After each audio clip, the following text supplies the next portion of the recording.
As I'm walking up the stairs, I hear two students having an interesting conversation.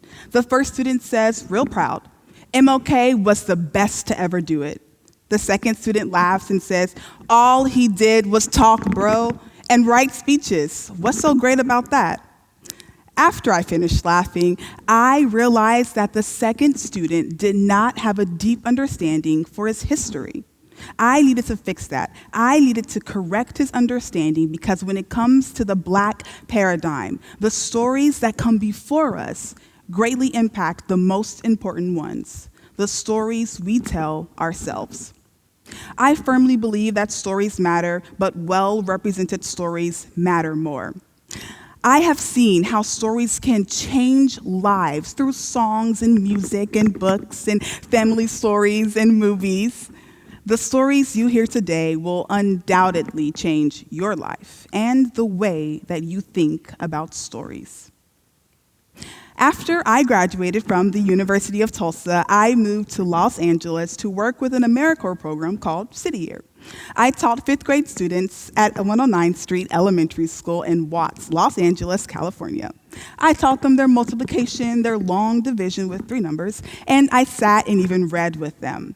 I found that I spent most of my time helping them with their reading comprehension skills. I taught them how to use context clues to their advantage. I taught them how to look at the sentence before, the first sentence, and look at the sentence after, and that can help you determine that sentence in the middle. This helped to improve their critical thinking skills. I also saw how at times they struggled with interacting with media, primarily TikTok, TV, Instagram, video games, and YouTube. They would quote things to me as if they were real and not someone just writing to get good ratings or to, get views. I was constantly telling them that media is not the real world and that sometimes what's true for someone else may not be true for you. Or I'd have to explain to crying 10-year-old girls in the bathroom filters and makeup. Or I'd have to tell little boys that being mean to girls is not how you get a girlfriend. It was like fighting a losing battle. I could see how the media was impacting their self-perceptions and how they showed up in the world. I did not like the story that was evolving from their relationship with media.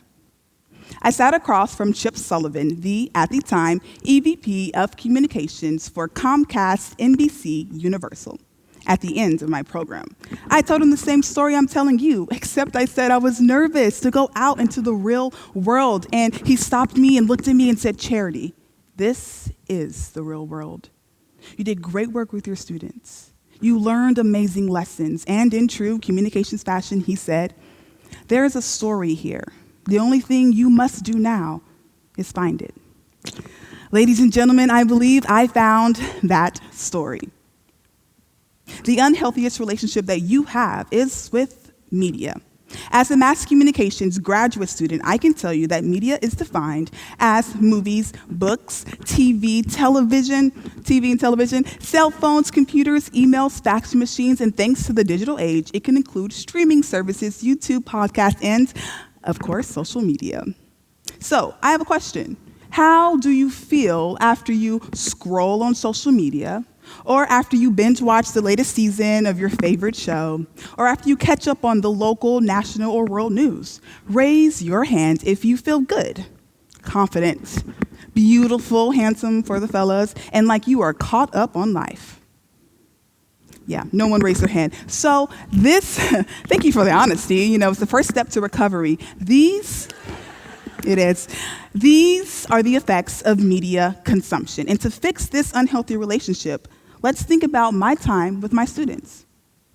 When we were having conversations, or rather I would make them answer my questions, I would ask, how do you feel about yourself?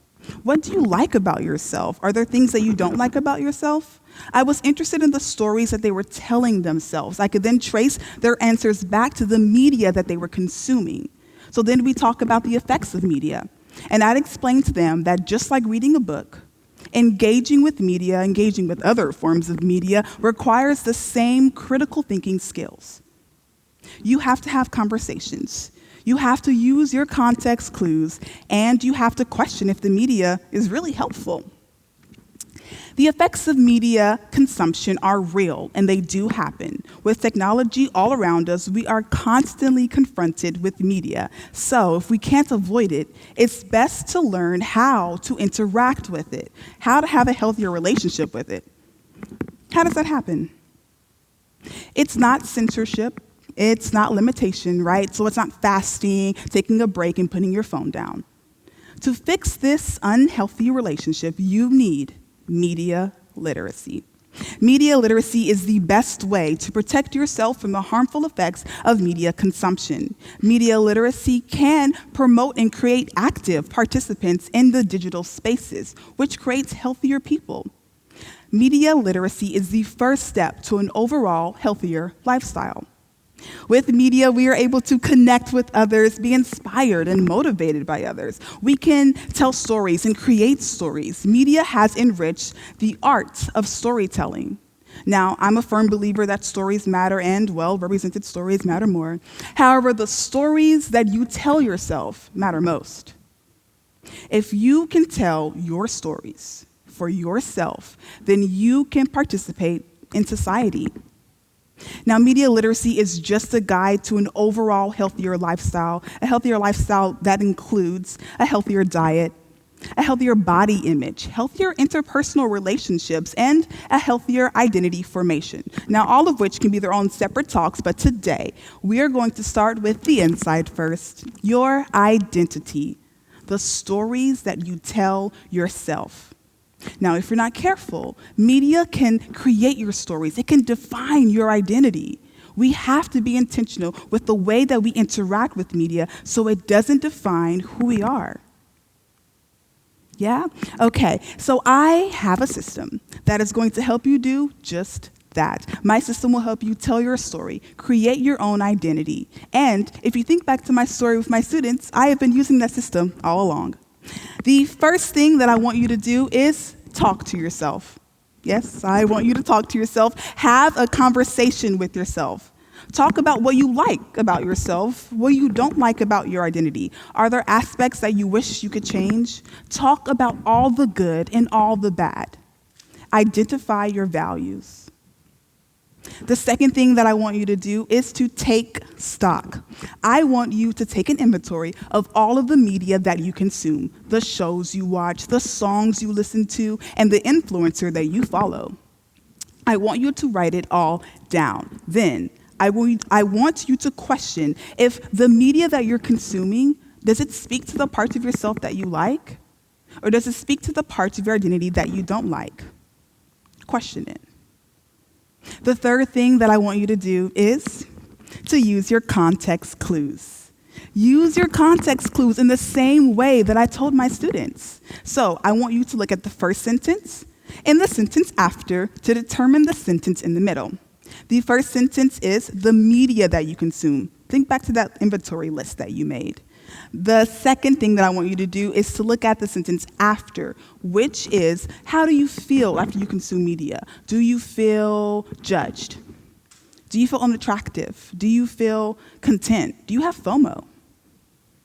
That is going to help you determine that sentence in the middle. Is your media consumption aligned with your values? Does your media consumption speak to the parts of your identity that you like? Is your media consumption telling the stories that you want to tell? If not, it may be time to control your feed. Stop following, remove, block, and just stop engaging with media that does not help you. After you've talked to yourself, after you have taken stock, and after you have used your context clues, the fourth and final thing that I want you to do is write your story. 5 years ago, I sat in the office of Chip Sullivan, and he told me to find the story of my time spent in LA. I found that story. I wrote an activity book for Black children that helps them know their history. Knowing your history can change how you show up in the world. My historical stories in my activity book are a direct pathway to identity. and I plan on taking my historical stories to my aunt's daycare so we can work with the children there so they can know the stories that came before them, which is going to impact the stories today. Stories matter. Well-represented stories matter more. However, the stories you tell yourself matter most. Thank you.